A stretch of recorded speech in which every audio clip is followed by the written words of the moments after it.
2, 1.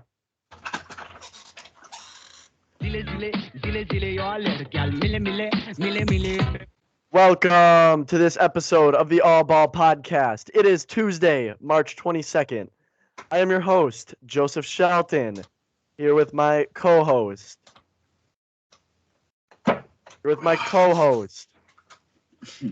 Got milk? I wonder if people at this point even know your name. Anyway, on hour 1 of today's podcast, we will be opening with a new segment, winners and losers from this week in sports. Then we will get into the new landscape of the quarterback market, including Matt Ryan and Deshaun Watson. Next, we will move on to recapping the first 2 rounds of the NCAA tournament. In hour 2, we will get into a recap and analysis of the Bahrain Grand Prix and the biggest takeaways from the race. Lastly, we will finish with the biggest headlines from around sports. This is the All Ball Podcast.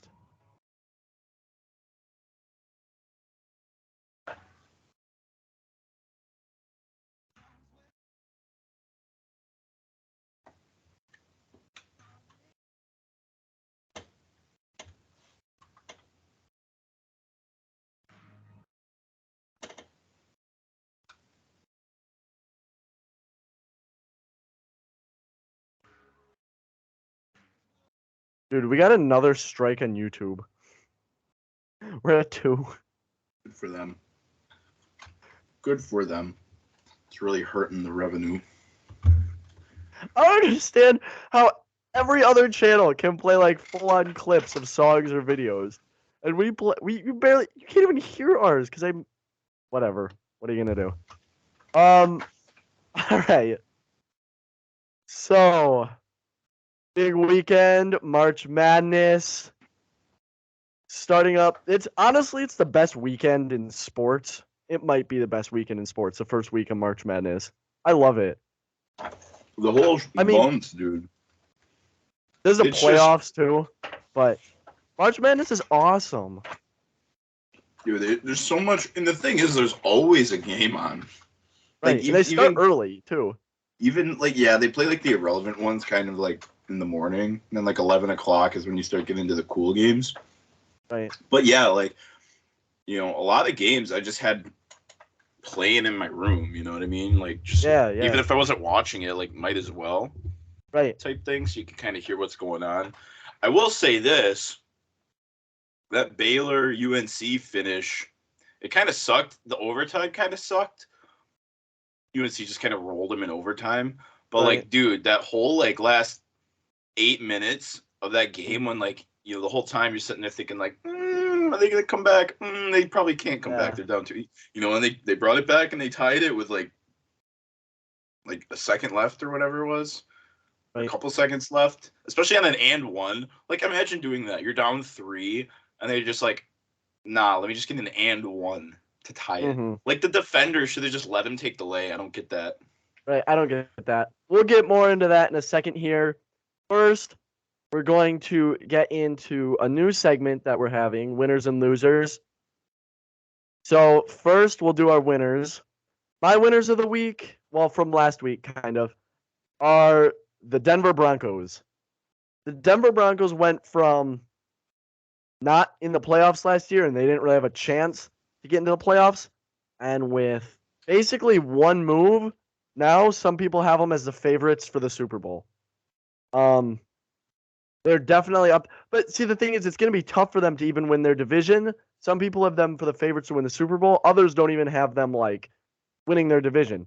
So it's going to be interesting, but they have drastically improved. They've put themselves right in title contention. They now have a title window open for the next 4 to 6 years. It seems pretty likely that they should get one within the next 4 to 6 years. It seems fairly likely. And whenever you get a Hall of Fame franchise A-plus level quarterback, obviously that changes your franchise. And they just got a guarantee.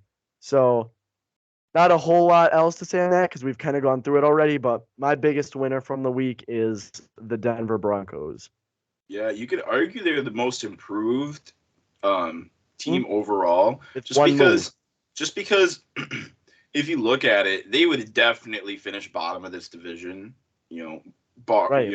Assuming that the Chargers would have still made their moves, the Chiefs would have still made their moves, the Raiders, obviously. So they might have been looking at like a 4 or 5 win season with how tough this division is. And dude, to be frank, especially because it's really hard a lot of times for a quarterback to come in right away early and start, showing production or just having team success.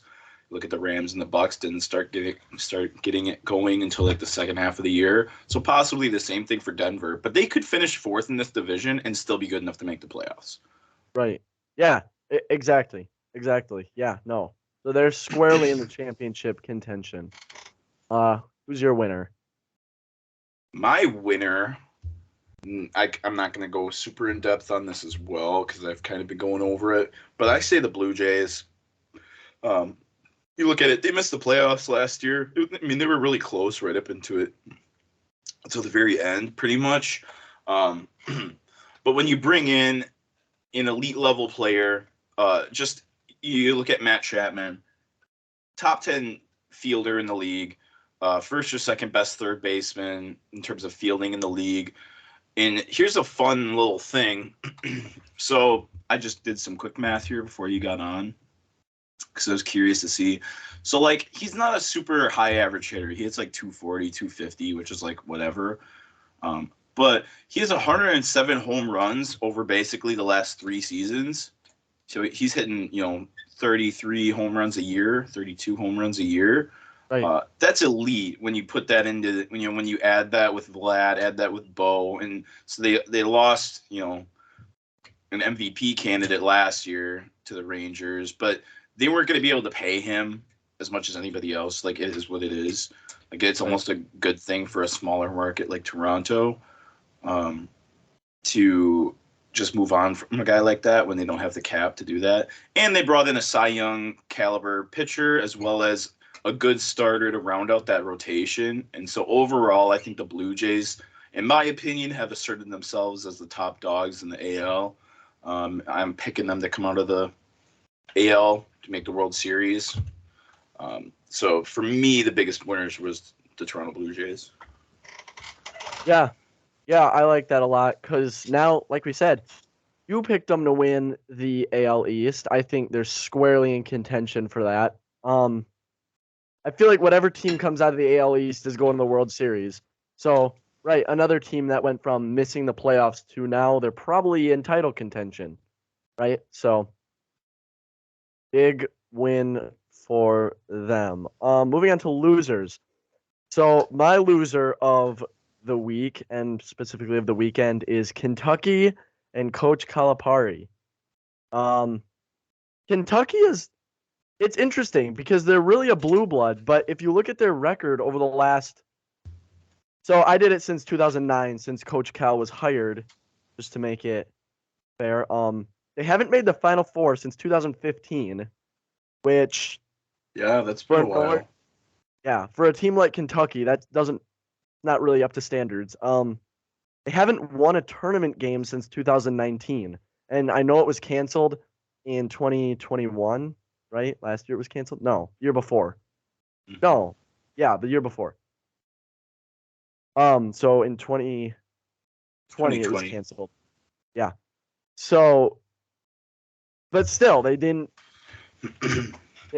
make it last year. So anyway, interesting. And they didn't win it this year, obviously. They didn't win a game this year. Since 2009. Wait, what was that? As you say, that's the big thing is like you lose to a Baylor, you lose to a Gonzaga, a Kansas, a Duke. It is what it is. But you lose to a St. Peter's, and sure, they're kind of the underdog story of the year. There always is one, but come on, you can't do that in the first round. No, especially if you're Kentucky, right, in a 2 seed. So since 2009, they have 4 Final Four appearances and only 1 national championship. So I know that doesn't sound too bad, but when you compare it with other programs, over the same period, Villanova has made the Final Four 3 times and won 2 national championships. And Gonzaga has also made 3 Final Fours. So despite not being a true blue blood like Kentucky, they still have had more or almost as much success, right? Then when you compare it to another blue blood like North Carolina, they've made 3 Final Fours and won 2 championships over the same period. So objectively, more success. Probably the same with Duke, right? I don't know. I mean, Duke's won Duke one. actually hasn't been as successful in the last. Well, I know they won one, right? They've won one, and they've made quite a few Elite Eights, but they haven't. But overall, yeah, they're kind of like overshadowed by a lot of other top tier programs. Kansas is just like, why is Kansas always so good? They had that bad year, right. I don't think it was last year, but like the year before that, like the playoffs before that, they had a bad year. But otherwise, like, they're always Kansas is a blue blood. So, what I think is interesting is when you look at these other teams like Villanova and Gonzaga, they rely heavily on seniors and upperclassmen, right? They get the experience. Then when it comes to tournament time, they're a lot more successful. Whereas a team like Kentucky is usually extremely successful in the regular season, but when it comes to the tournament, they're not seeing as much success. And a lot of that comes down to the one and done culture that exists a lot of Kentucky. Like Kentucky gets a lot of one and done players, as does Duke. And like you see, Duke hasn't been as successful with that. Kentucky hasn't been as successful with that. You look at these major programs that have a history of huge success, and it's just not really working out. UCLA kind of has the same issue, although they've slumped more in recent years. But similar thing for UCLA. So I think also it's interesting when you look at Coach Cal. I don't know if a lot of people consider him. He's an excellent recruiter, obviously, but I don't know if he's a great fundamental coach. You look at a lot of Kentucky teams; they're overwhelmingly talented, and a lot of times they end up losing to teams with less talent, indicating they don't have as many of the fundamentals and don't do things right. You look at, for example, 2015 when they were in the Final Four last. They lost to a Wisconsin team that they were objectively far more talented than. There's a bunch of freshmen playing against a bunch of Wisconsin seniors, and you look what happened. So that's my biggest loser. Yeah, I'm going to quickly just highlight on that about the Coach Calipari deal. That's very interesting, especially because Kentucky does do a lot of, so they do a lot of ISO, especially with their stars, which leads me to believe that there is kind of like a lack of offensive schemes that really doesn't come through, as well as their defense. Because remember, like, beginning of the decade, they had like the best defense in college for like a couple of years, or they were up there almost every year. And as of recent, they're very average compared to a lot of like teams that make the tournament, high end teams that make the tournament. Very average on that in that retrospect. So I kind of agree with that, and just like the lack of fundamental coaching and recruiting. Recruiting is half the battle. And so if you're elite at that, you're going to be successful.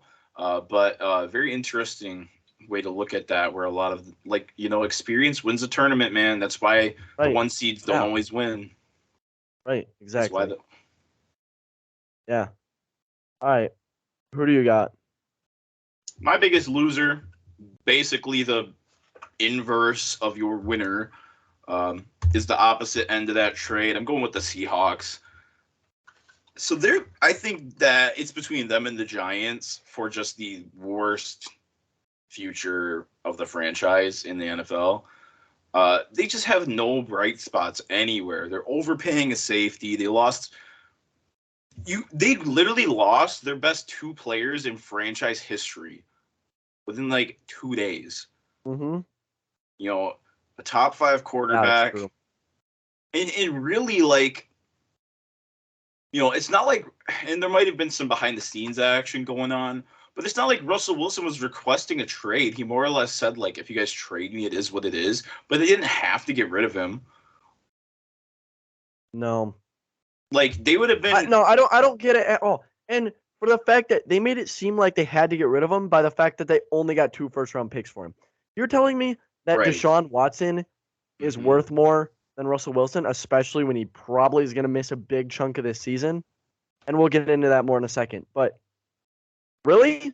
Because I don't think Deshaun Watson is more talented than Russell Wilson. No, I mean, you could, yeah, like, there's an argument to be made, but the concrete evidence is that Russell Wilson, as of right now, just looking at the intangibles, the production on the field, the locker room presence, and the leadership, is a far better quarterback. Like, I hear Skip Bayless saying Deshaun Watson's a top 3 quarterback. I disagree That's with just that. not true. I just That's not disagree even with true. that. Like, I think That's not that he even more or close less to is saying that probably to cover up for the fact that he replaced his man. That might be kind of the deal behind that. But just like you look at it where, Deshaun Watson, when he led the league in passing, whatever that year was, 2019 maybe, 2018, last year he played, you could argue was a top 5 quarterback. He's, in my opinion, on the bottom end of the top 10. Like, there's a lot of guys I think that have bumped up above him. Just because, and also you look at it, he hasn't played in a year and a half as well. Right.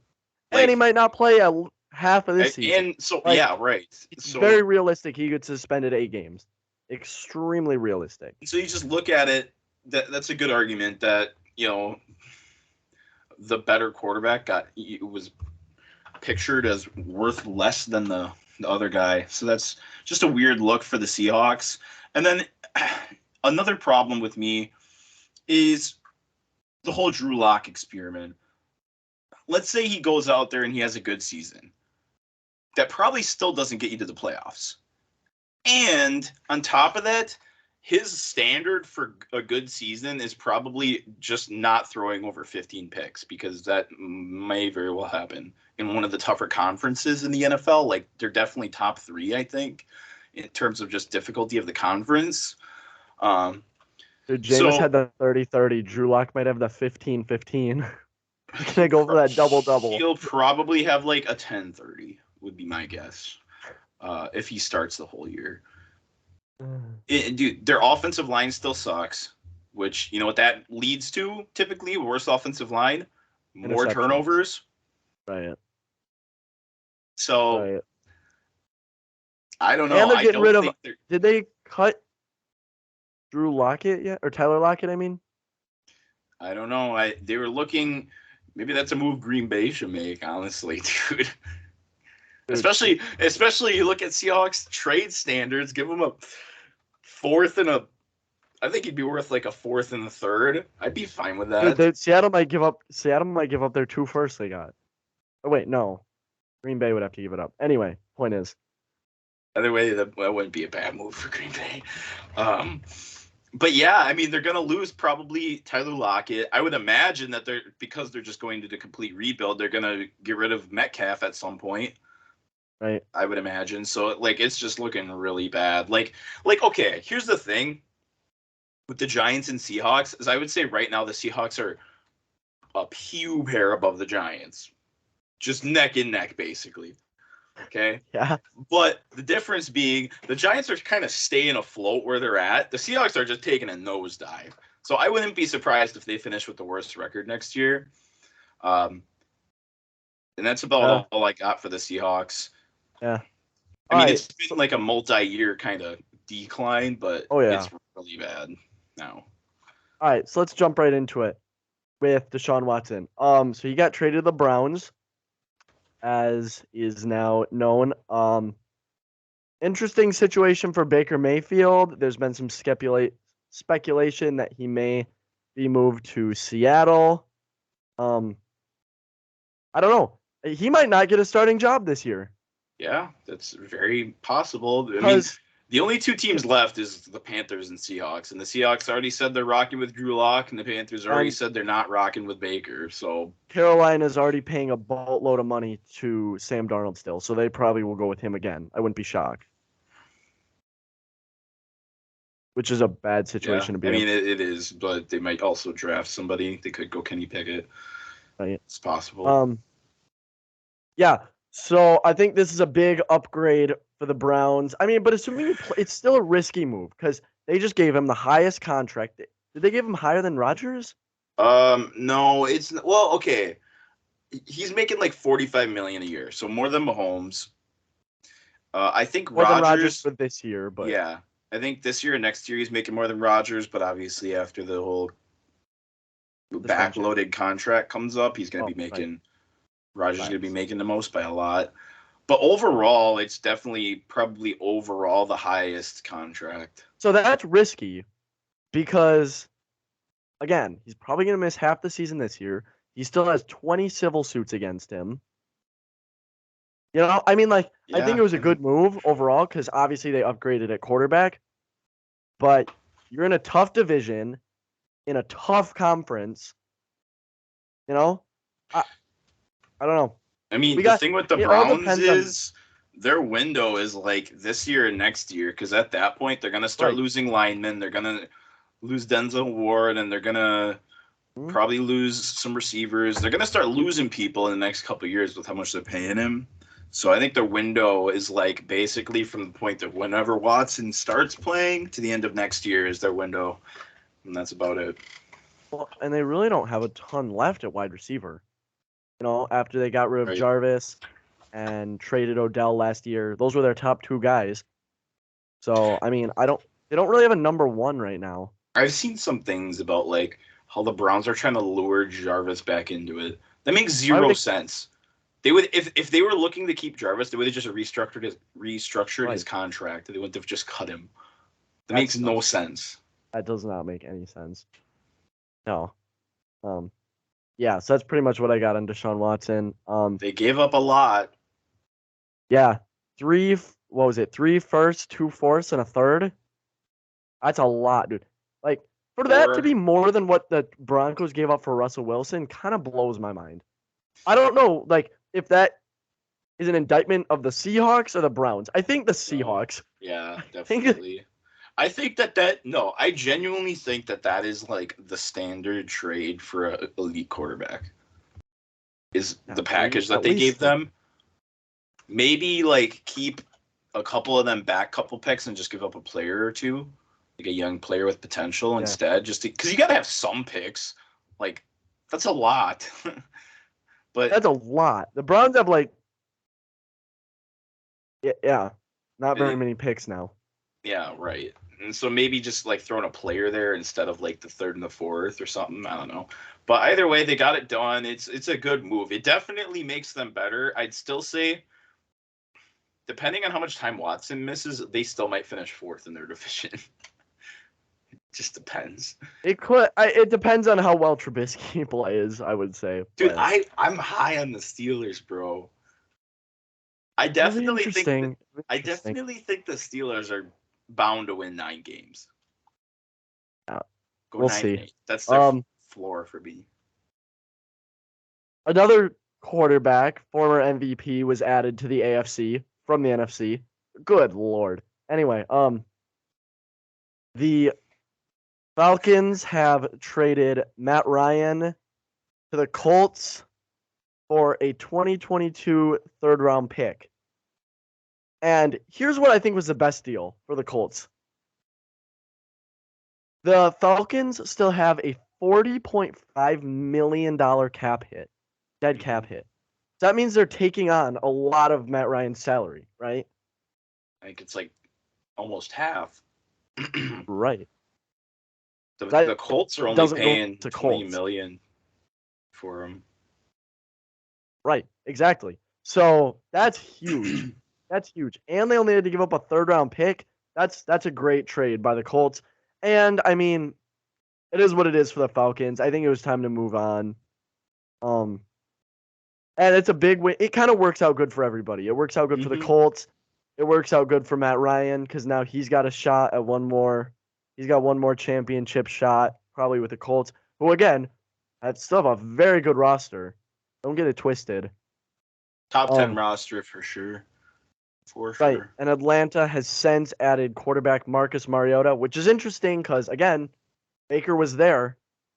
They didn't. They took Mariota over Baker. So that's interesting.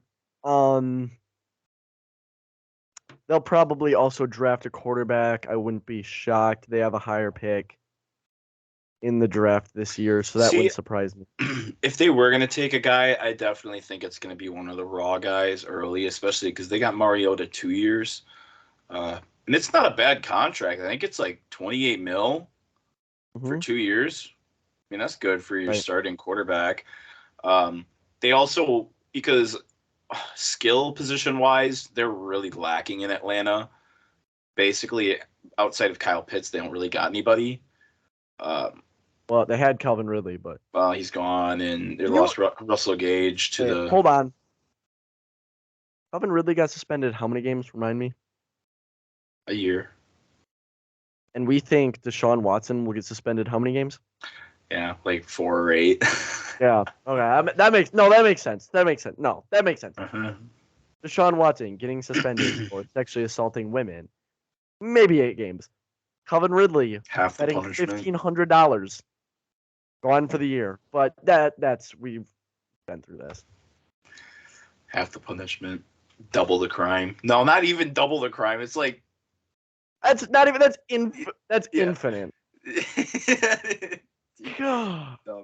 Okay. Either way, so I mean that adds a good element of like skill from the quarterback position in Atlanta because they'll be able to run the ball a lot, run a lot more RPOs, and they won't rely solely on a Matt Ryan to drop in the pocket and get sacked every 4 plays. Like that's not going to be their offense this year, I don't think.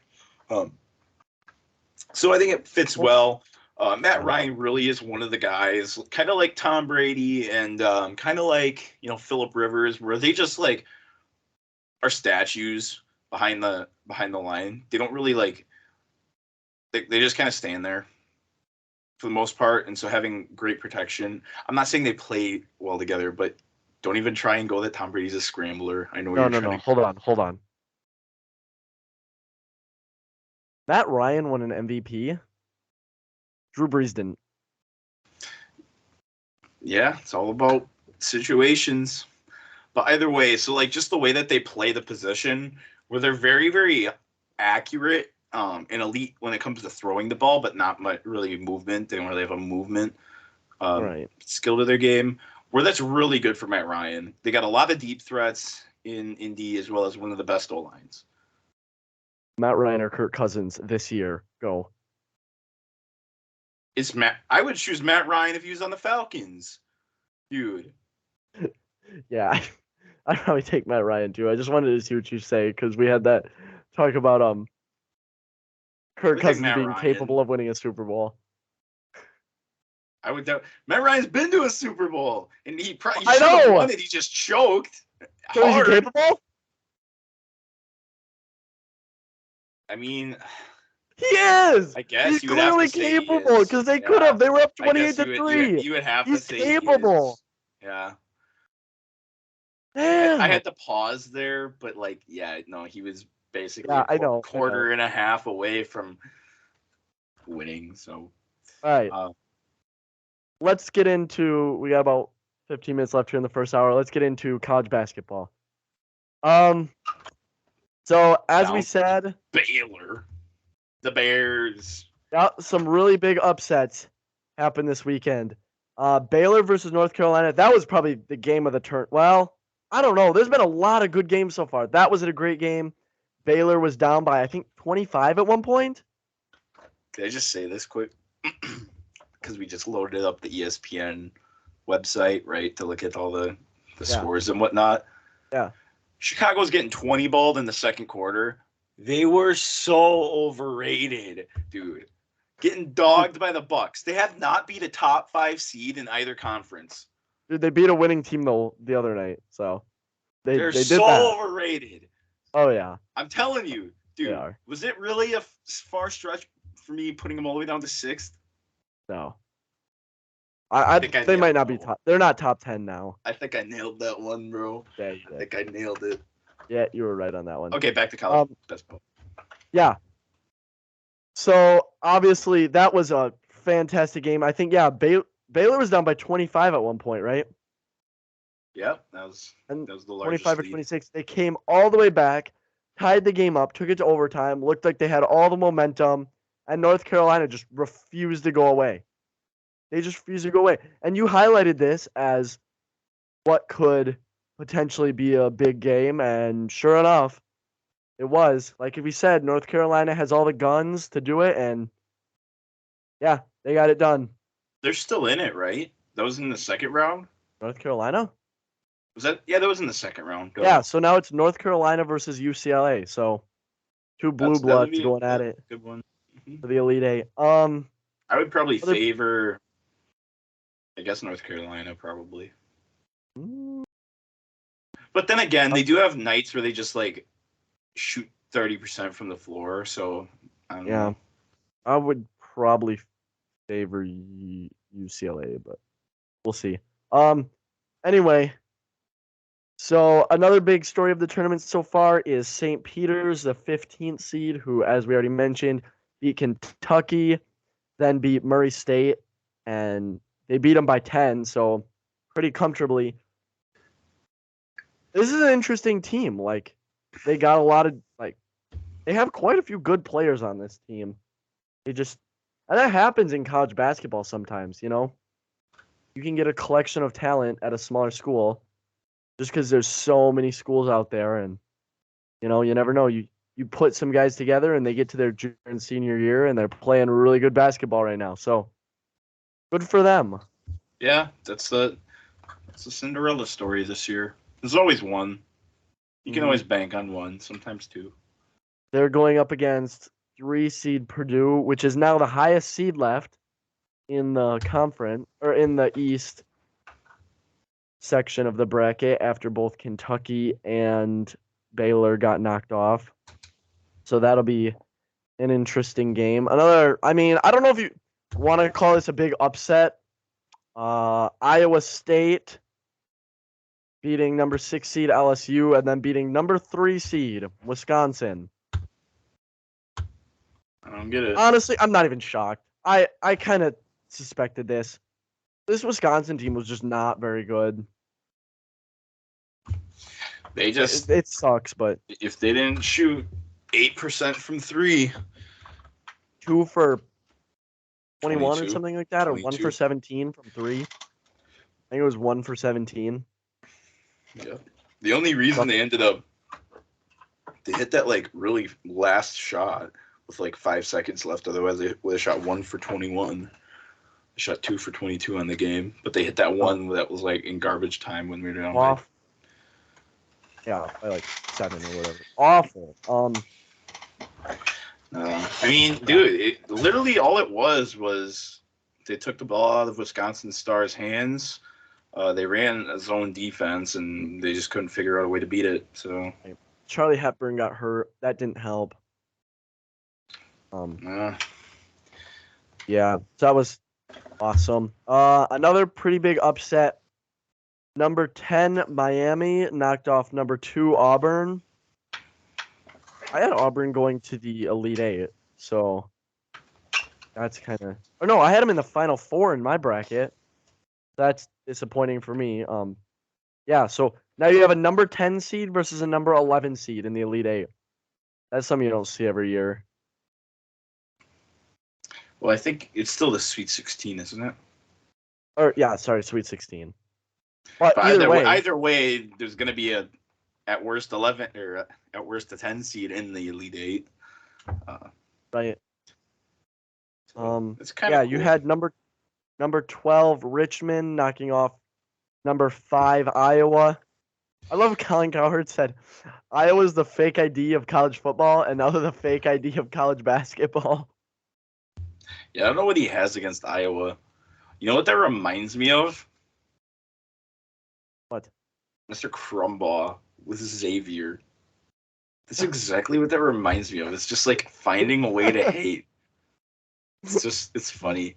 That is funny. Dude, you know who I honestly think is looking like the hottest team left in the tournament? Villanova. I think it's between Villanova and Houston. Dude, Houston looks so good. Houston's looking really good too. Houston's looking really good. They ran through, like, the game with Illinois. It finished off not close, and it really wasn't the whole time. No, they were in control that whole game. They took care of business easily in the first round against UAB, and a game against Illinois was never really close. They're looking good, dude. I think Arizona's gonna get beat in the next couple rounds, dude. Arizona goes up against Houston this round, so they're gonna have their hands full. They went to overtime with TCU. Granted, TCU, dude, they played their hearts out. Like, I have never seen. It was obvious, like they didn't have quite the talent of Arizona, but they played their hearts out in that game. Like there was, I forget the player's name. There was one player on their team. TCU should have won. Did you see that final play in regulation? Yeah, wasn't that Arizona who dunked it? Yeah, but like, dude, the dude that had the ball got pushed over behind the half-court line. So they should have went to the line and at least hit one free throw and moved on. But that was whack because the Arizona guy dunked the ball. If he had laid it up, they would have won the game in regulation. But instead, he went for the dunk, and his hand was still fully on the ball as the backboard lit up red. That was tough seeing. Like, can you imagine if you had lost the game on that? Yeah, that's what I was thinking. Like, dude, when that happens in really any sport, it's just such a momentum shifter to the other team. It just, puts you in a place that sometimes you just can't come back from. Like, that's why I was really keeping my eyes on. I didn't watch that game, but I was really keeping my eyes on TCU taking that momentum into overtime. Charles O'Bannon Jr., that's what I was talking about. That guy was just 39 minutes, 23 points. That guy played his heart out, dude. And Mike Miles, too, the guard. They both had really good games, as well as Eddie Lampkin Jr. Those three. They just, they were their offense for the whole game. Really impressive. What other? Oh, Michigan goes through Colorado State and Tennessee as an 11 seed. They're playing really well. What's weird is, if you had told Michigan fans at the beginning of the season that they would be an 11 seed, they would have been really disappointed. And then if you told them in the middle of the season that they were going to go to the Elite Eight, they would have been shocked.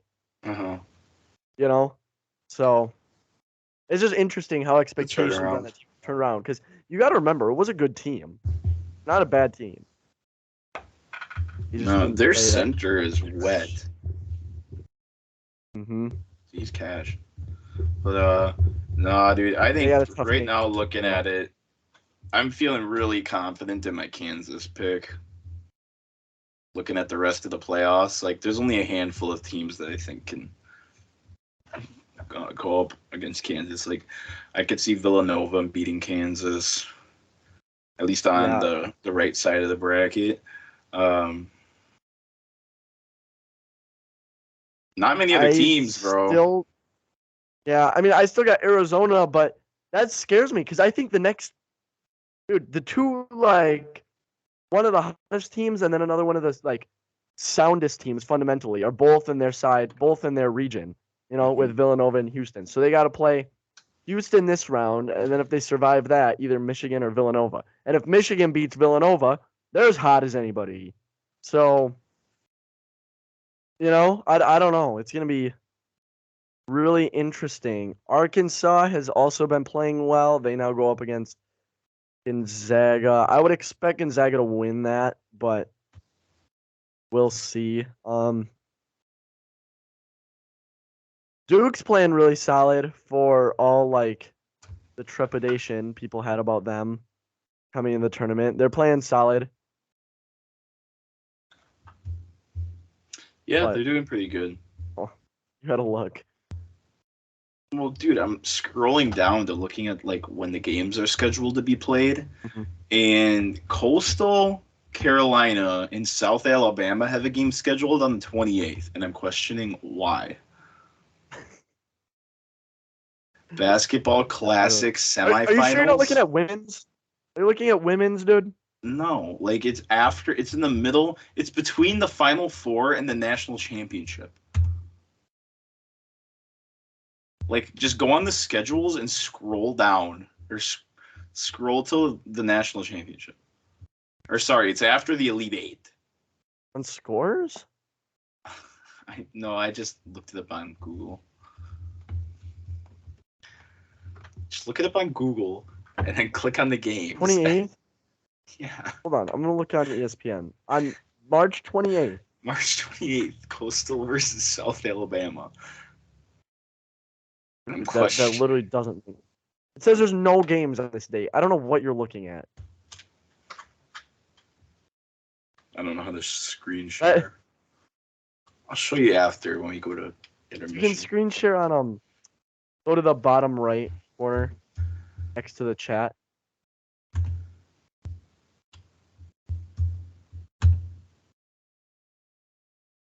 Is it doing it? Now it's just showing me. Oh, okay. No. Okay, good. See? There it is. Why is it there?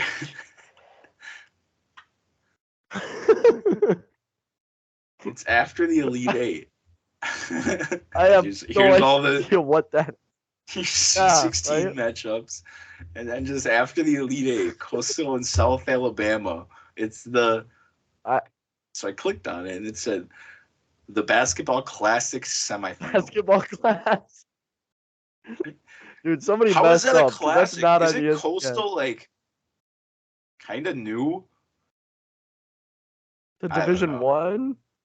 Yeah, they were. Yeah, because they just became Division 1 like 2 years ago. So whatever, I don't care. It's an extra game. I mean, it's fine. I don't think it exists. I'm not seeing it. I don't know. Whatever. What a mistake. But okay, so let me ask: who do you think? 3 teams that you think are going to win it or capable of winning it, and 3 teams that you don't think are.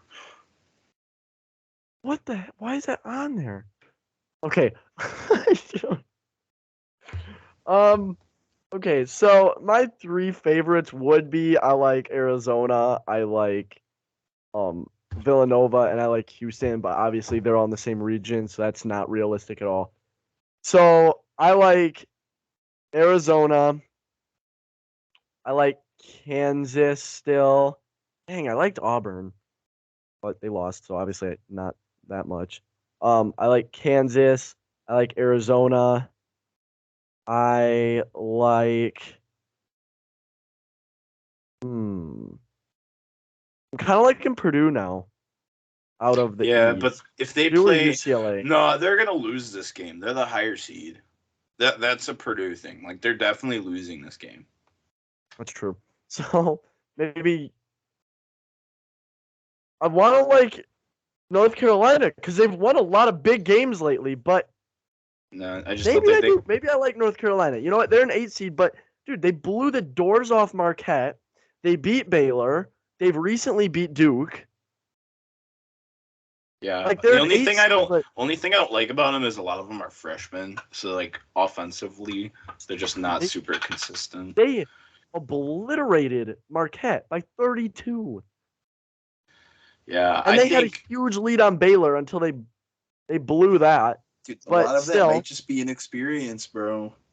Dude, but they're capable. They have the athletes to win. You know what? I'm gonna say, yeah, screw it. I'm gonna say Kansas, North Carolina, Arizona. My top 3 in order, I think, is Kansas, and then I would say Gonzaga. They just, they have a couple guys coming back from a couple years, from the team last year. They choke. I mean, they probably will, but I guess I'm just gonna have them as my second favorite right now. So I'm gonna go Kansas, Gonzaga, and then Villanova. I'm thinking that if Arizona doesn't lose this game, they're losing next round.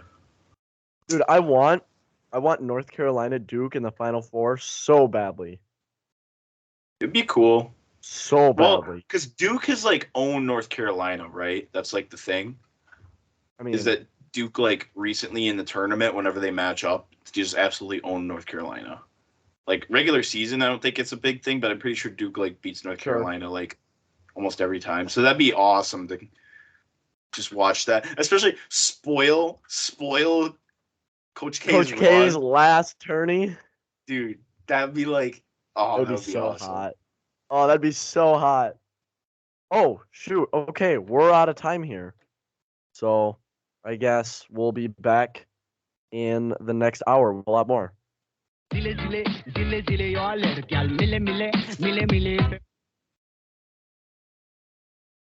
Yeah, I was not paying attention. All right. I think that was good. So do you just want to jump right into it? I'll just keep the YouTube rolling. Jump right in. Sure. All right. You got anything else you want to add before we get going? What are we talking about? Formula One, and is that it? Sports headlines. Yeah, so I pulled up here. I'll put it in the doc. I want to talk about this article. Look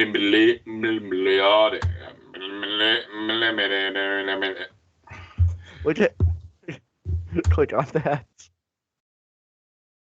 What am I doing? That is by far the most delusional headline I've ever seen the in my Kyrie life. thing. Yes. Yeah. I'm telling you, Kevin Durant and Kyrie are my least two favorite players in the league. That is the most delusional title I've ever seen. Kevin Durant says, Kyrie Irving is frustrated he can't play at home.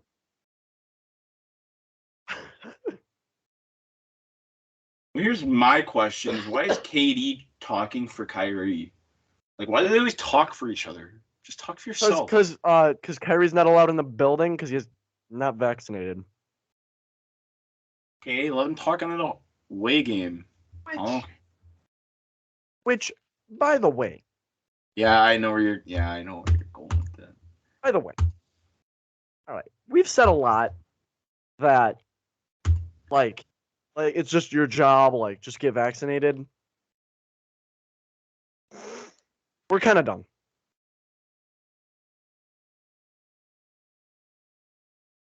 We're kind of done.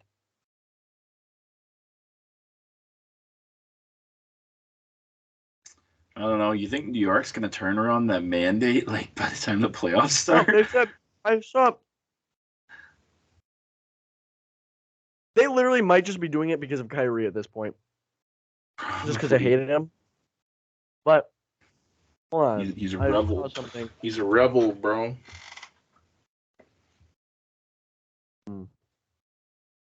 I saw something where the New York mayor was like, it's going to be a while before we...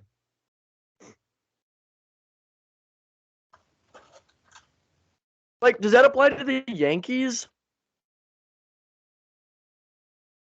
Yeah, I know. Probably.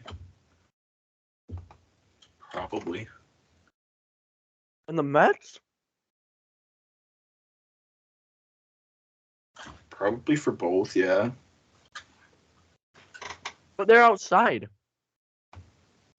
I don't know. Maybe not. I don't know. So I'm what not if a they took governor. the roof off the? What if they took the roof off the Barclays Center? That's a good point.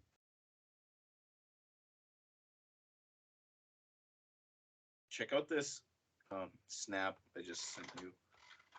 I have my team, or I have my pick. Who would you pick for yours? I know who you're gonna pick too. You don't have to go very far.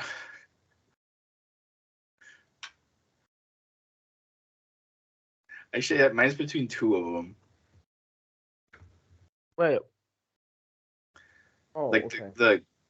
the Barstool one. Hmm? How do you know who I'm gonna pick? I don't know who I'm gonna pick. Because I don't think you read them all then. You don't have to read very far.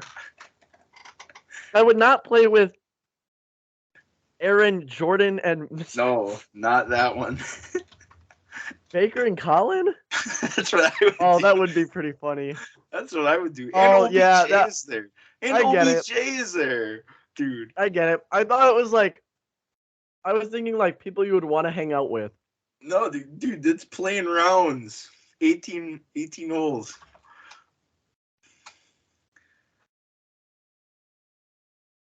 I'm thinking that or 5. Or no, No, that or 4. 7.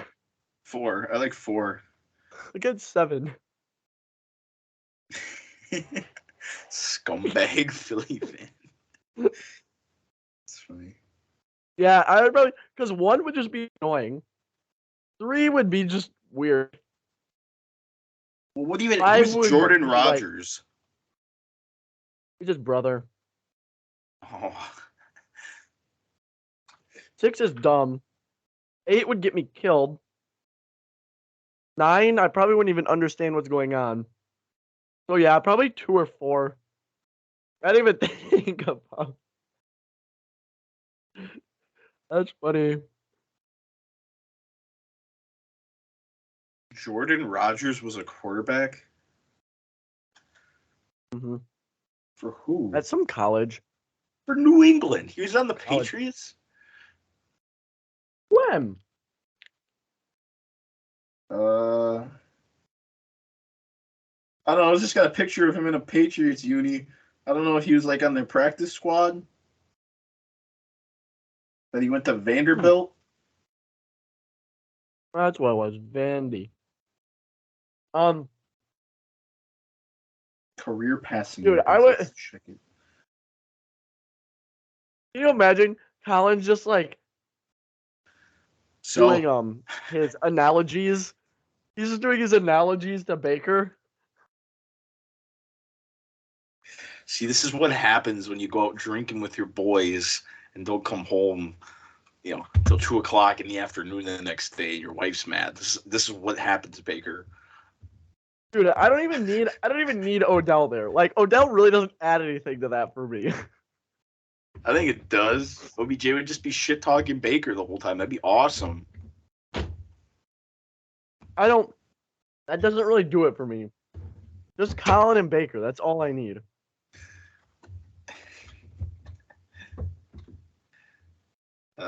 I'm ready though. Whenever. No, you and are. I need. Yeah, all right. That's funny.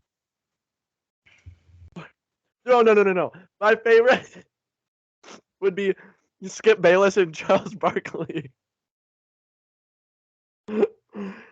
Oh my gosh, that would be hilarious. Have you seen those things that Charles Barkley says about Skip Bayless? No. Hang on, I gotta hear this quick. Hey everyone, it's Desean Smith. Happy to be here, excited, can't wait. First goal is to go win the North and help this team win the Super Bowl.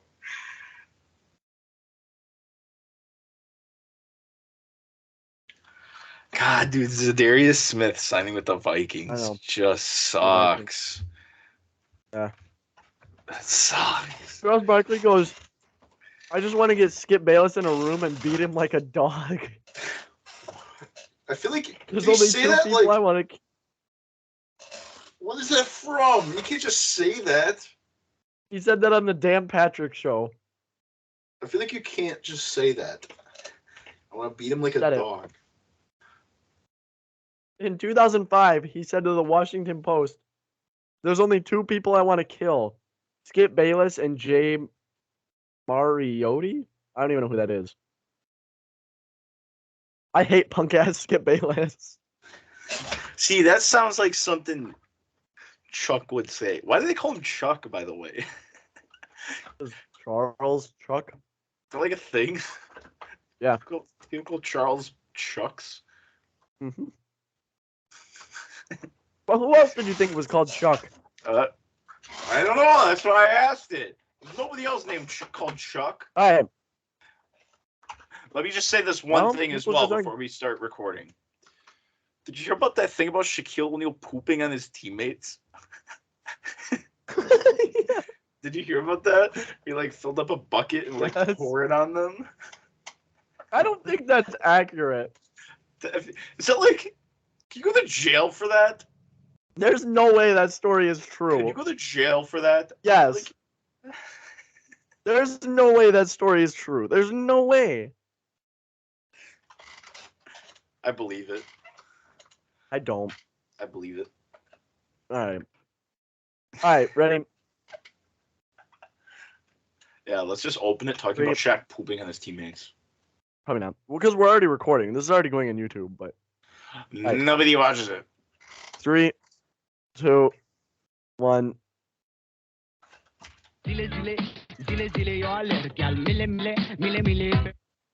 And we're back for hour 2 of the All Ball podcast. So, the first race of Formula One season was this weekend. As we've highlighted, massive regulation changes for this year. Shook everything up, but how much it shook everything up, I guess, dude, we had no idea. So, big things from the race. Before we start out, Ferrari took a 1-2 with Charles Leclerc winning, followed by Carlos Sainz.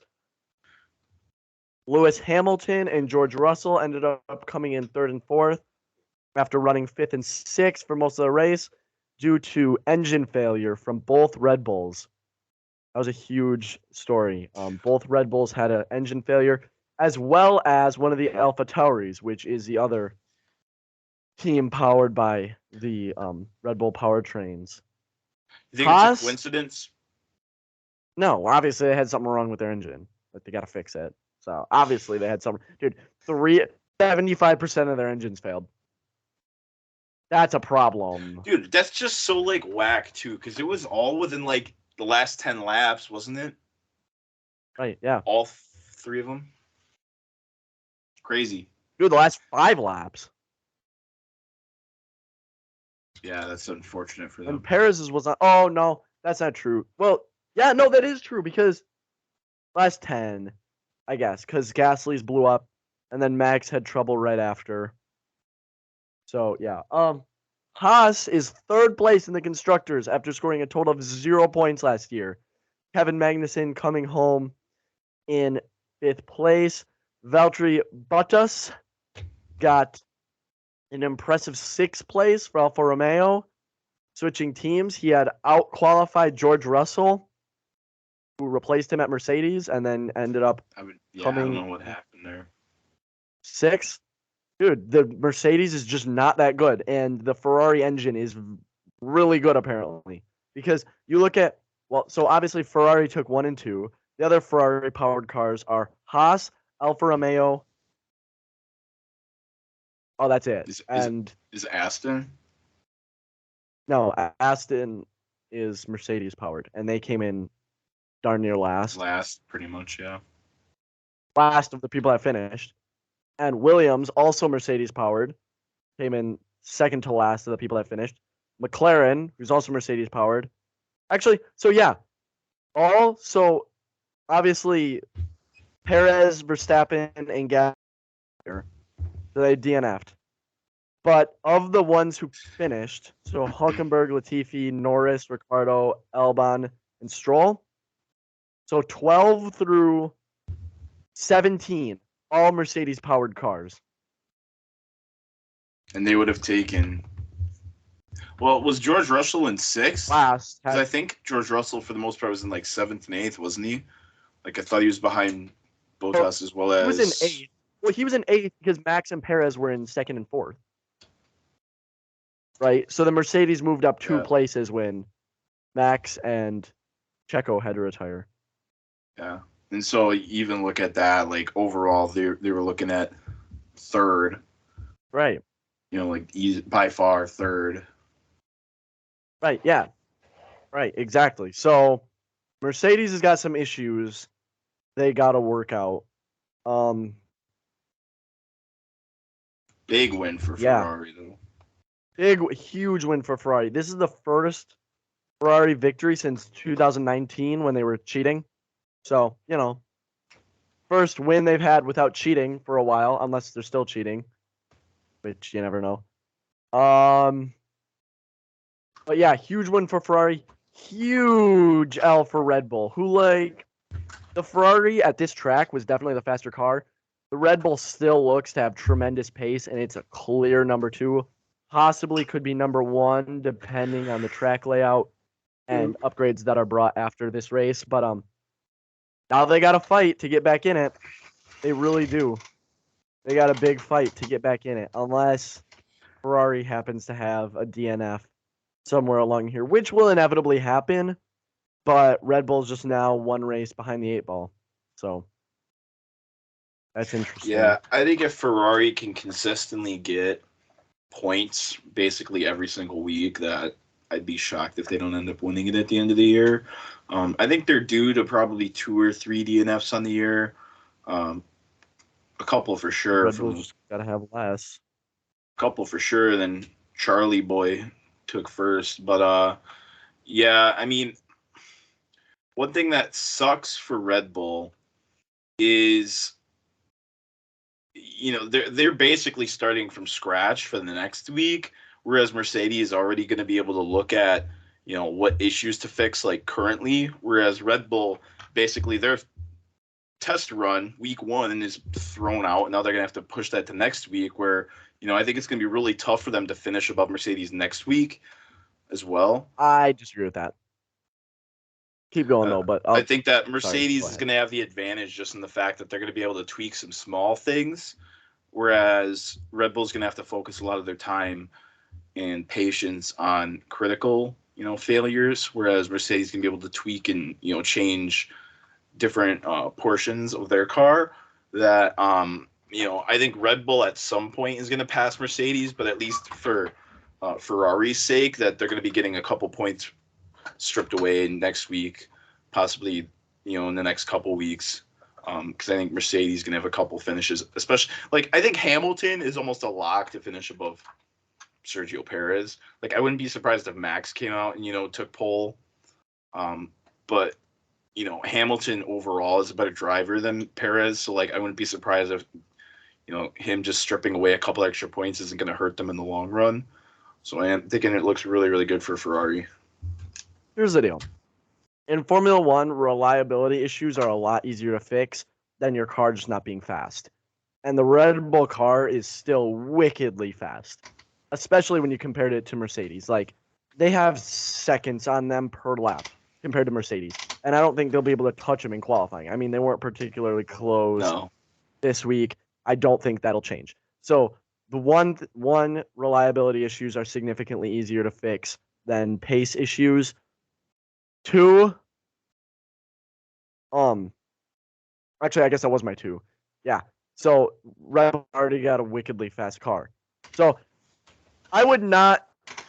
So Jeddah is a circuit Max has really done well in the past. Obviously, Checo won last year in Jeddah, not having as good a car as, well, actually the Red Bull was probably slightly better than the Mercedes at that time.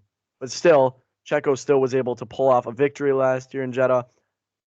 I think the Ferrari is still extremely strong. I think it's going to be track dependent whether the Red Bull or Ferrari is better.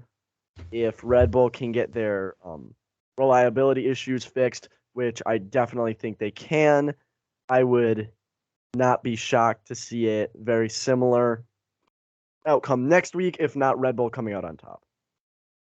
But this is more fascinating to me. Here's what's fascinating. Last year, so it looks like this year we're going to get a title battle. Unless something radically changes, it looks like we're going to get a title battle between Leclerc and Verstappen, right? Last year, Max was in a battle between Lewis. And what's interesting is the driving styles and personalities between these 3 drivers. So Lewis has always been consummate professional, extremely respectful on track, a very hard but very fair racer. Like, he's not going to give up any ground, but he's always going to play the long game. And there were a lot of times last year where he backed out of potential incidents with Max, whereas Max just doesn't care. Like, Max is going to send it up the inside no matter what. Like, regardless of whether he can make the corner or not, Max is going to send it. He's just going to do it. He's going to go for it every single time, whereas Lewis might think, self-preservation, I'm going to back out of this. With Max going up against Leclerc is just as psycho as Max. Like, people forget. Like, you look back to the 2019 season when they actually had a good car, him and Vettel came together often. And Leclerc is an absolute... You go back to their karting days, Max and Leclerc were battling for positions. Like, Leclerc is just as psycho as Max. So... Well, you can see that basically because, you know, obviously Leclerc was in first for probably, 60-70% of the race. that Right. almost His car was definitely better for instantaneously, as soon as Max or just anybody would pass him, right away, go back forward, trying to fight for that one spot back. Like almost instantly, next turn, next corner, just trying to scrap Here's what for it. confused me about that. So here's what confused me about that, because obviously Max got the DRS down the long pit straight and just breezed by him three times actually. But then Leclerc was able to get DRS right back at him and pass him. So I could not figure out for the life of me why Max sent it again the third time. And that's when he locked up and Leclerc got ahead and then stayed ahead. Why did Max not wait the third time after he got passed twice already? Why did he not wait and then use DRS down into turn 4 to get ahead where Leclerc did? Because then Max could have shown his true pace, which obviously at certain points during the race, and obviously there were certain points during the race where Leclerc was pushing and he was winning, and other points where Max was pushing and he was clearly faster. But I don't think Leclerc wouldn't have pushed on his outlap. So I think when they wanted to push, when they were pushing full out, it seemed like Max was faster. That's just what it seemed like. And he had a lot of problems with his brakes too, so Leclerc could push longer for more often for longer, because the brakes on the Red Bull seemed to be having some overheating issues where Max had to kind of cool it down a little bit. But my point is, when they wanted to push, it looked like Max was faster. So if he could have gotten by in turn 4, he then would have had the rest of the lap to make up a gap.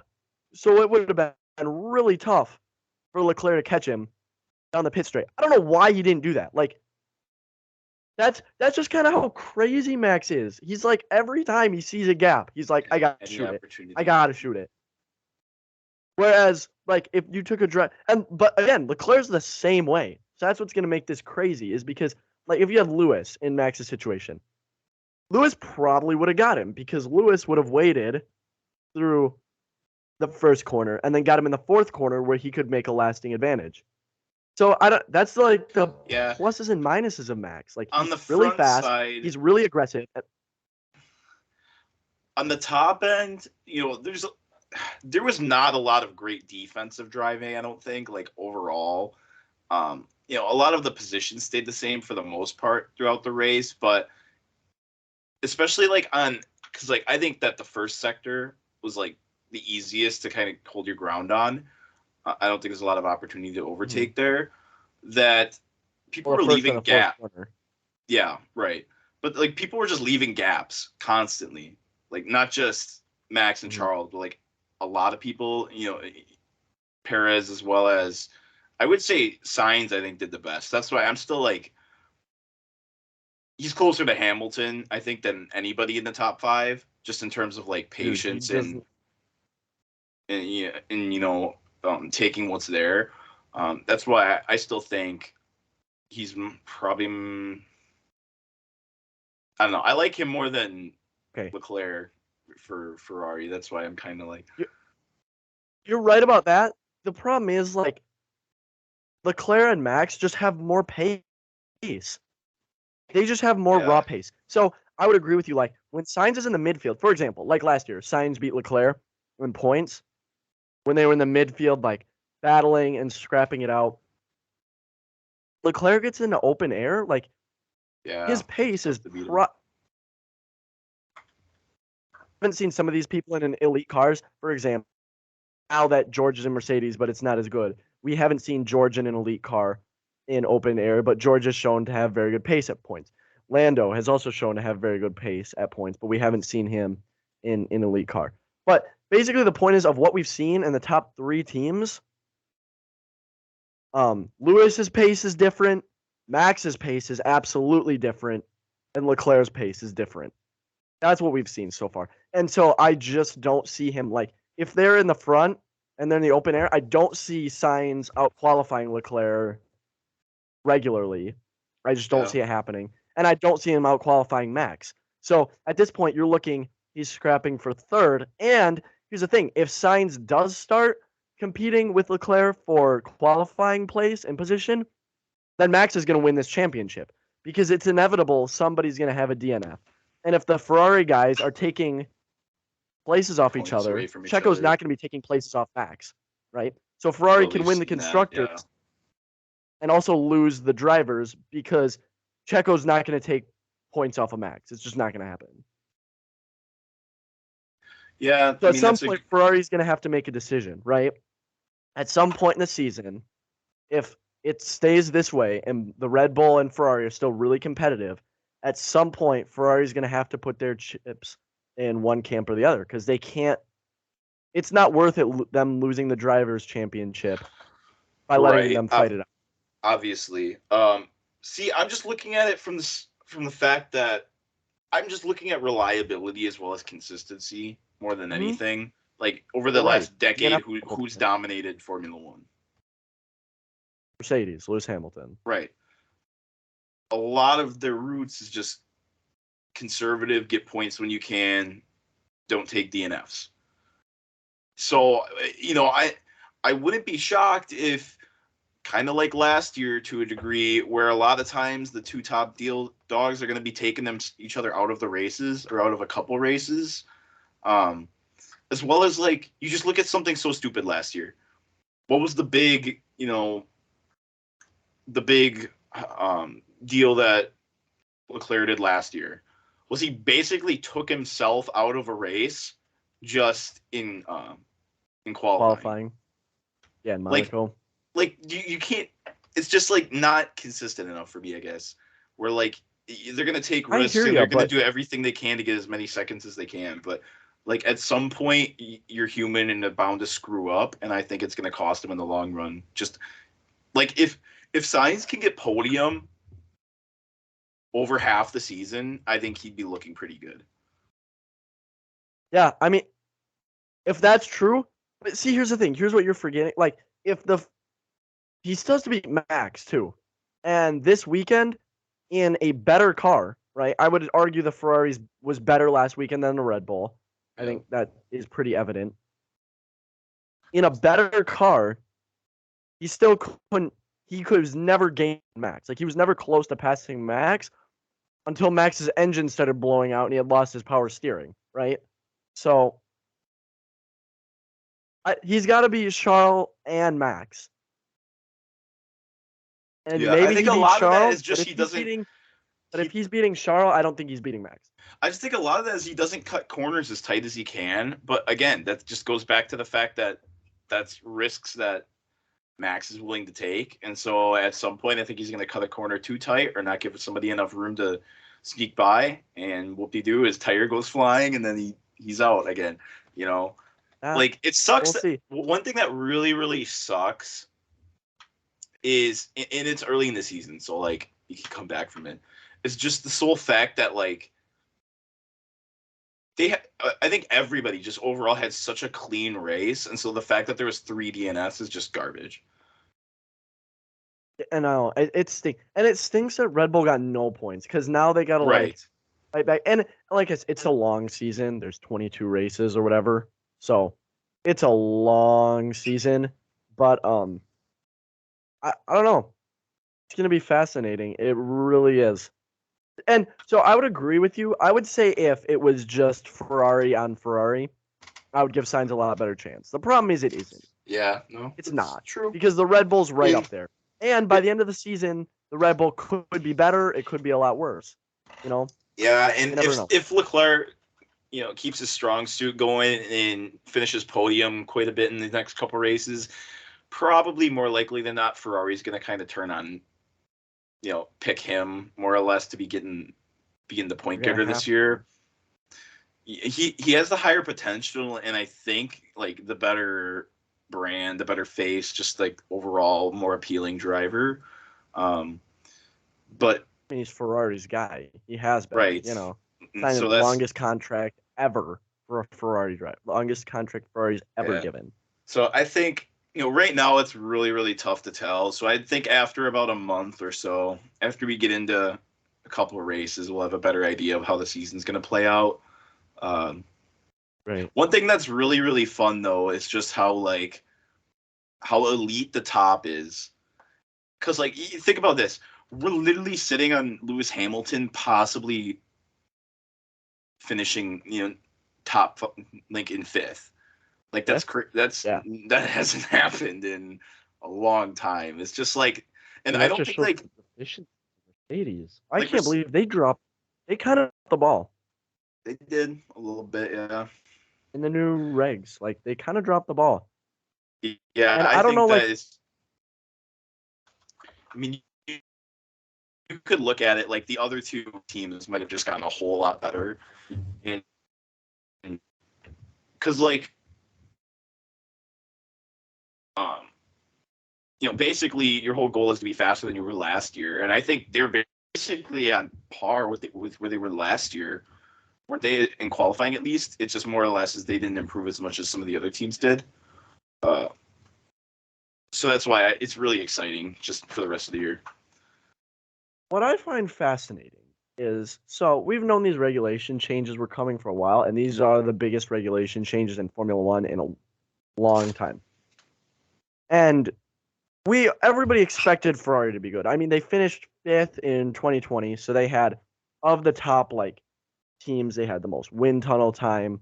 They have had the most development time, all this stuff. So I think a lot of people expected for Ferrari to be good, and if they hadn't been good, it would have been a real disappointment. If Mercedes or Red Bull hadn't been good, it wouldn't have been as surprising because, they were in a title battle last year. But Red Bull picked up right where they left off. Like I said, they could potentially have the best car. I mean, I would say Ferrari's a little bit better at the moment, but you never know, like circuit to circuit dependency. You never know. But they're very clearly ahead of Mercedes. So Red Bull clearly did a much better job with these new regulation changes than Mercedes did. And another thing I wonder is, so there's going to be an engine freeze from this year till 2026. So I don't know if that means Mercedes is stuck or how much more they can develop their power unit. I don't really know the answer to that. But not sure. Anyway, I don't know. Yeah, I guess I don't got much else to add. I will say it sucks because your team McLaren, it really sucks. They're bad. No, they're bad, dude. They have a tractor, bro. They are awful. Both the drivers said, "Oh no, they're bad." Like, I still think so. There's a good car in there, but they just lost so much testing time due to their brake issues and Ricciardo being sick. And they had almost the least amount of laps driven in testing, despite Lando having the most laps driven by any driver. Like, when you only have one driver available to you, that really limits the amount of laps you can get in. So they were way behind on testing compared to everybody else. And especially when you consider they had brake issues, overheating. So they were way behind at testing. I think they'll figure it out. Like, they're the fourth biggest team, and they're clearly the fourth, but they are the fourth biggest team with the fourth biggest budget. They'll figure it out. And I think they'll be back fighting for points here really soon. But it may take a couple races. It may take 5. It might take a month. It might take till the summer break. But they'll definitely figure it out. It just stinks that they were awful. Like, they were maybe the worst team on track. I don't know. Aston was really bad too, and so was Williams. But dude, Aston's gonna get better. Aston's gonna get better. Having Vettel out. I have more faith in McLaren to get better than for Aston to get better. I still think McLaren's my fourth favorite to finish in the constructor, just because Haas looks really good. So does the Alfa Romeo. Yeah, but you look at the bottom two teams. Look at the bottom, like the second drivers for both teams.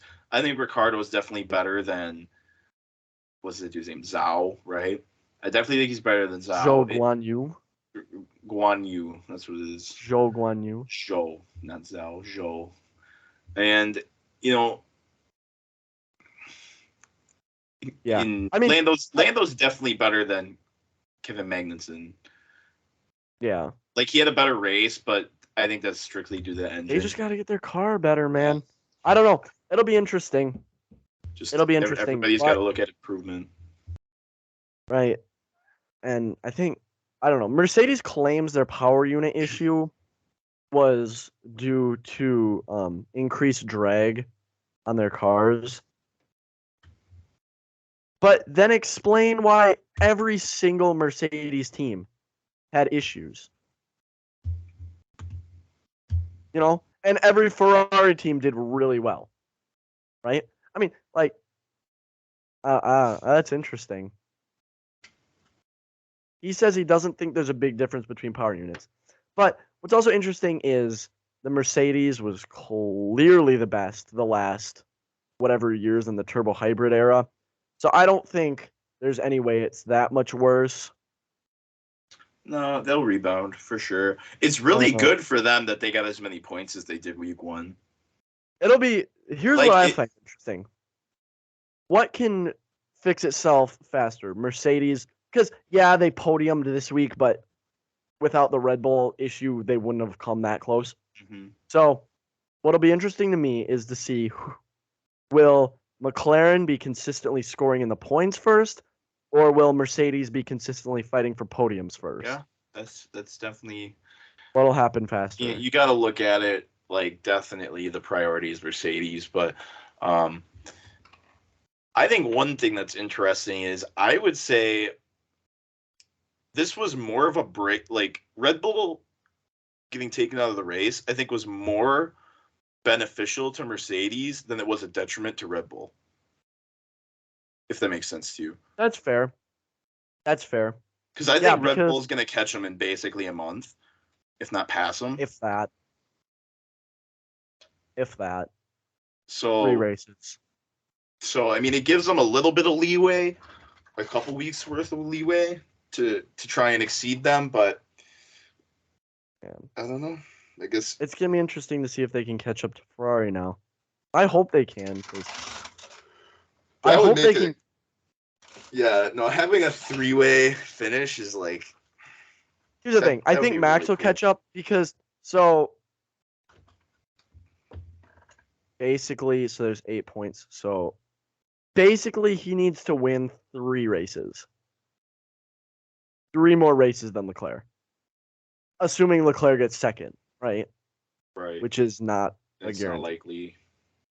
Yeah. And it's highly likely that Leclerc DNFs at some point, right?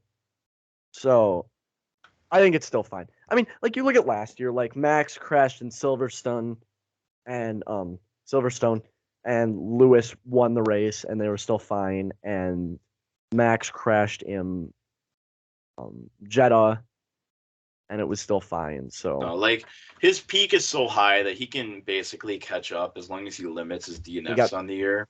Screwed in Hungary. So he basically DNF'd in Hungary after Valtteri Bottas crashed into the back of everyone. Okay, glad you said that. Let me just highlight on that. Dude, I'm telling you, Alfa Romeo is going for that 5th spot. They're not bad. The fact that Guan Yu, and, granted, he wouldn't have finished the points if, right? But, dude, week 1, that's all you can ask for in a rookie driver. Just get on there, especially when he doesn't have super high expectations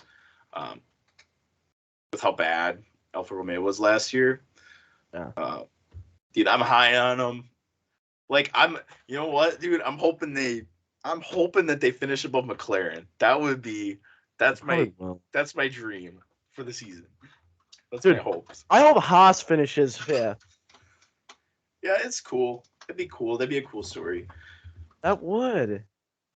Dude, I hope Haas does good. And I've got to feel good for Valtteri. It's just got to feel good for Valtteri. Dude, he had a disastrous start, though. Like, imagine. He would have finished in 5th, probably for sure, and maybe in 4th if he hadn't had the worst start ever. Like, he plunged all the way down to 13th. Yeah. And then had to fight his way back. He had a disastrous start. He could have finished above Russell if he hadn't started so bad. Yeah, I guess you want to move on, or do you have anything else? Otherwise, we'll probably move on to the headlines then. No, that seems like it's about it. Man, I hope Red Bull wins this weekend, because then that'll make it interesting again. If Ferrari wins again, it's gonna already be like Anyway, yeah, so moving on. The first thing I want to talk about is this headline that came out this week. Kevin Durant says Kyrie Irving is, quote, frustrated that he can't play at home. I know we've talked about this a couple times, but you gotta be kidding me. You've gotta be kidding me. Is there any more delusional players in the league than Kyrie and Kevin Durant? Just self-awareness at an all-time low, zero self-awareness, complete delusion. No, dude. And the thing is It's that, like, awful. It's kind of like a Carson Wentz thing. It's kind of like I'm trying to think of a good example, like a Ben Simmons thing, where the player just gets so pampered by the organization as well as the fan base that, like, they're not going to change, and they don't even really realize that they're, like, quite literally just outright have some sort of mental disorder, not a disorder, but mental challenge. I've seen a lot of people, because Kyrie's been coming in, and he's been getting buckets this year, right? As a part-time NBA player, as stupid as that sounds. Yeah, he's been playing well. Like, nobody can deny that. Like, dude, the thing that's because players will come in and defend him. Like I saw something saying, like, I would take Kyrie playing 30 games a year over what's the Saints guard that was in the All-Star game? Saints. DeJounte Murray. Or the Spurs, not Saints. The Spurs. Yeah. Yeah. No, I saw somebody saying, like, I would take Kyrie over DeJounte Murray in a heartbeat. Give you elite production for 30 games. I don't know how true that is. Because reliability is the greatest ability, right? That's kind of like the thing. And you have to availability, yeah. And you have to consider they're not winning all of the games that Kyrie plays. Right. A lot of times they're just getting shot off the floor. So my point is, Kyrie's got crazy potential and crazy skill. And frankly, when it comes to just, like, playing the game of basketball, he's one of the most skilled players in the history of basketball. He can get any shot he wants. He's got, in my opinion, the best handles ever. One of the best finishing layup packages ever. Like, just crazy skill.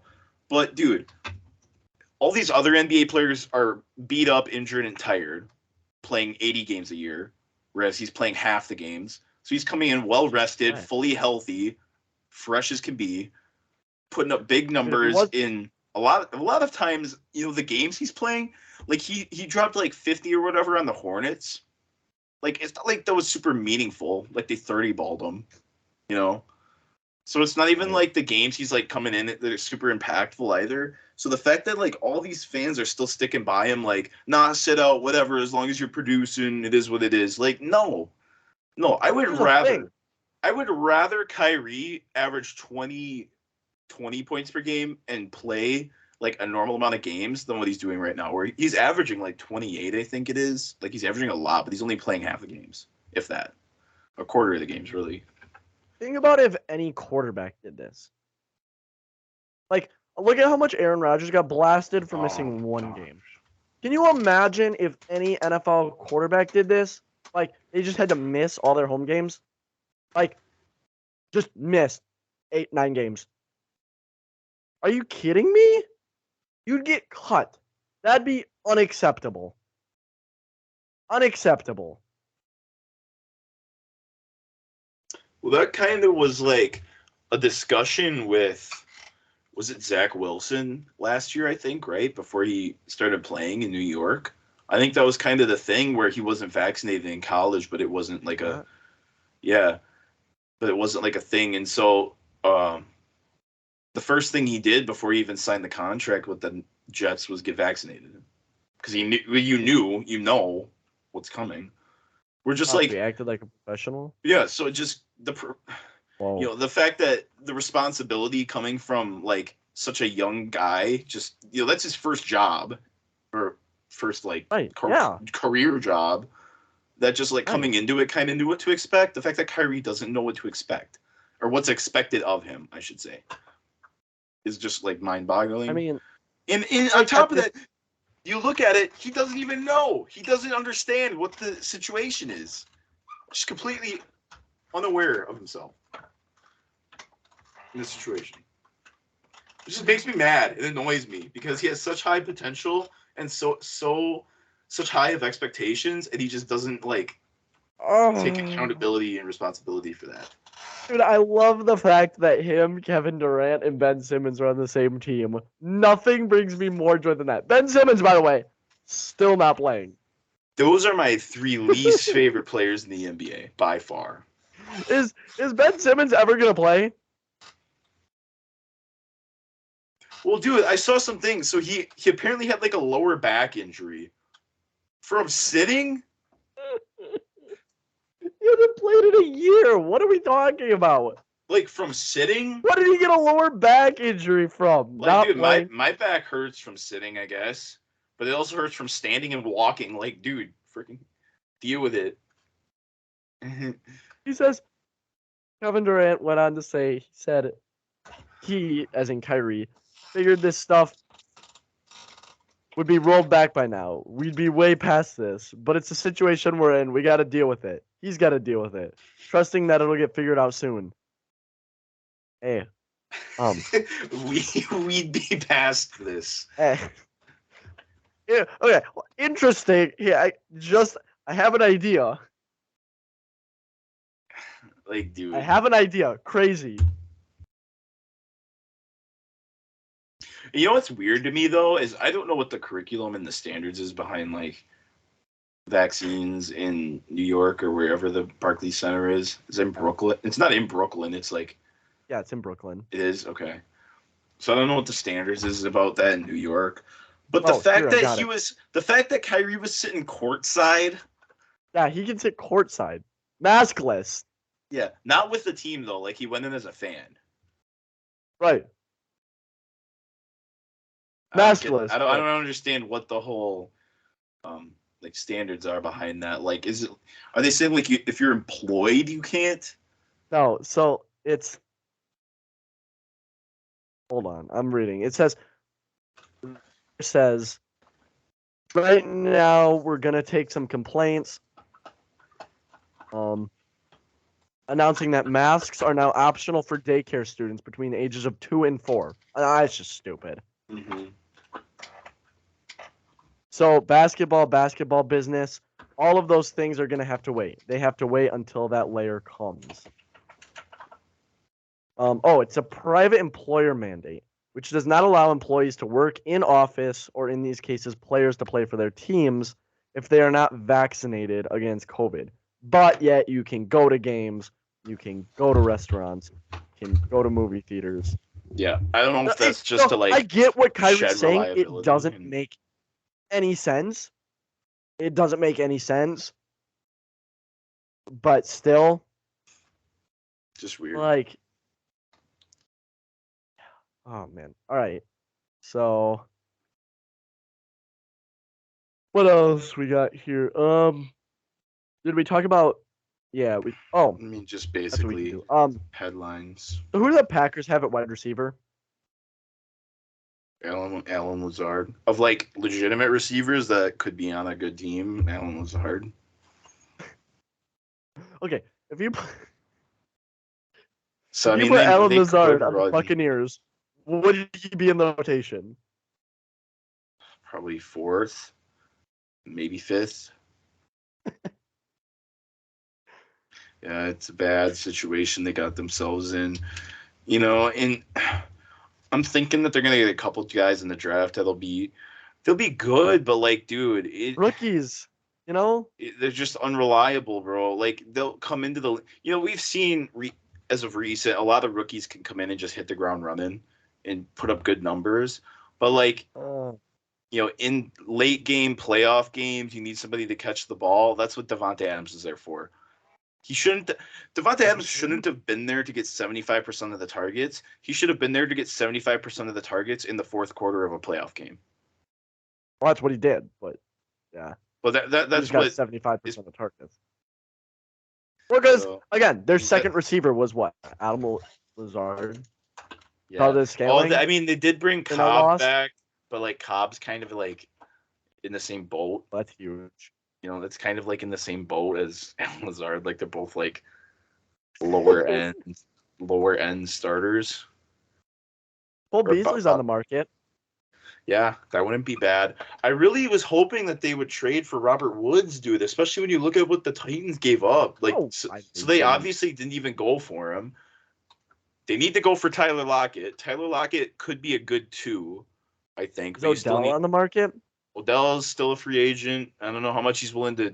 I don't think he would sign with Green Bay. Oh, let me say about Odell quick. He put a tweet out about how like he liked the move from the Colts getting Matt Ryan, so that might be interesting. That wouldn't be bad, I don't think. I would like to see Odell in the Colts uni. No, especially with like T.Y. Hilton's still a pretty good receiver. Yeah, he's just kind of getting old. But no, I mean they got a bunch of young guys. They just don't have a 1 yet. But no, Green Bay's got a lot of things to fill. I was wondering, what they would be willing to give up for, or what the Cardinals would be willing to give up for D-Hop. Because like I'm wondering if for him. Well, they didn't. Oh no, they didn't. I forgot. It was a second round. They gave him like I think it was a second in their running back. So like I was saying, if you're right. Green You're Bay right. could package, like if Green Bay could package like one of their firsts this year and like a couple other picks, like a second and then a late pick, or like a first and like a third and a late pick, or just something like that. If the Cardinals will be willing to take that. And obviously that's a big cap hit, so like it doesn't really work in the favor of Green Bay, but they just need a number 1. So Devontae went for but I feel like if they do that, they would have kept Devontae. Well, the reason they didn't do it because Devontae picked the Raiders. It wasn't the matter of Green Bay not re-signing him. Like they were fully committed on that, but he just would rather play for the same contract in Las Vegas, which is understandable. Better city, better future. One of his best friends in the league had thrown to him. Like I think it made sense for Devontae. It's just kind of a bad situation for Green Bay. So that's why I'm not super mad about the trade. That's why I haven't like when I've talked about it, I haven't really been mad at Green Bay or Devontae. Like I think it was whatever for both sides. It's just that Green Bay didn't have a backup plan. So, yeah, if he went for a first and a second, you think D-Hop first, third, and fifth, maybe? Maybe. I was also thinking, what would Green Bay have to package for like one of the receivers in Washington, like either McLaurin or Samuel. I don't know what they'd be willing to, if they're even willing to give him up, but I think that they're gonna get somebody. They're gonna make a trade for somebody. Like they have to. Who? Yeah, Sammy Watkins.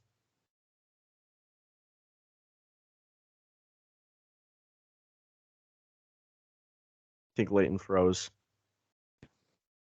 And Lazard is their number 1 receiver. Oh, you can't hear me? You froze. No, now I can. But we got to wrap it up anyway. So, thank you for listening to this week's episode. Let us know on Instagram if there's something you liked or something you would like us to talk about that we haven't yet. As always, follow us on Instagram and TikTok. And yeah, we want to hear from you. So let us know your questions or what you want to hear us talk about on Instagram. Yeah, we'll be back here Thursday with a lot more. So see you then.